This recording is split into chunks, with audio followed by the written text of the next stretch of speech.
হচ্ছে xTool P2 55 watt CO2 laser cutting and engraving machine. হ্যাঁ, খুবই ফর্মালি বলতেছি, বাট এটা হচ্ছে একটা laser printing and cutting machine, যেটা আমাদের ভাষায়। এটাকে আমরা সেট আপ করে ফেললাম। এটা টোটাল যে প্রাইস অলমোস্ট 6 থেকে 7 লাখ টাকা, একদম মানে আমাদের বাংলাদেশে আনা পর্যন্ত।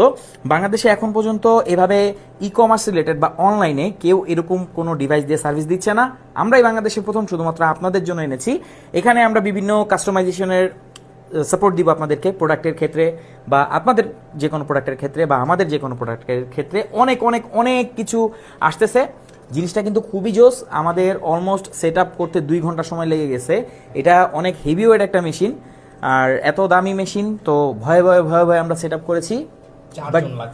বাট জিনিসটা কিন্তু খুবই ইন্টারেস্টিং। আমরা এটা হচ্ছে এটা ইন্টারনাল পার্ট, এখানে অ্যাকচুয়ালি থাকবে, একটু দেখাই আপনাদেরকে। এই যে এটা এভাবে ঢাকনাটা লাগানো থাকে, এরপরে এখানে প্রিন্টিং হবে সব কিছু। এখানে লেজার আছে, আর এটাকে এদিকে সুন্দরভাবে আমরা কন্ট্রোল করতে পারবো। এটা স্মার্টফোনের সাথে কন্ট্রোল করা যায়, ল্যাপটপ ডেস্কটপ তো করা যাবেই। এই হচ্ছে ভেতরের মেকানিজমগুলো একটু দেখাই। এখানে একটা লেজার দেখতে পাচ্ছেন, যে লেজারটা এখান থেকে পড়তেছে। এখানে ক্যামেরা আছে দুটো 16 মেগাপিক্সেলের, আরও অনেক অনেক বিষয় আছে। সব কিছু নিয়ে আমরা একটা বিস্তারিত ভিডিও করছি, সেটাও দ্রুত চলে আসবে। আর সার্ভিস যখন স্টার্ট হবে তখন তো দেখতেই পারবেন কী কী সার্ভিস আমরা প্রোভাইড করব।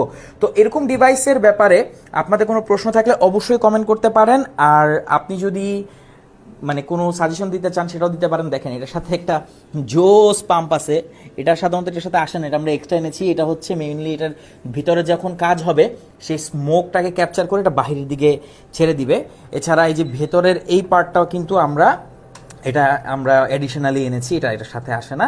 এটা খুব জোস জিনিস। আপনারা আমাদের এই পেজে লাইক ফলো দিয়ে সাথে থাকুন যদি এগুলোর ব্যাপারে আপনারা ইন্টারেস্ট রাখেন। আগামী কিছুদিন আমরা খুব রেগুলার এই ডিভাইসটার ব্যাপারে আপডেট জানাবো আপনাদেরকে। আর আমরা কি কি কাজ করছি, কি কি কাজ করব, সেটার প্ল্যানও আপনাদের সাথে শেয়ার করবো। আপনাদের কাছে কোনো প্ল্যান থাকলে সেটাও কিন্তু শেয়ার করতে পারেন। Thank you so much.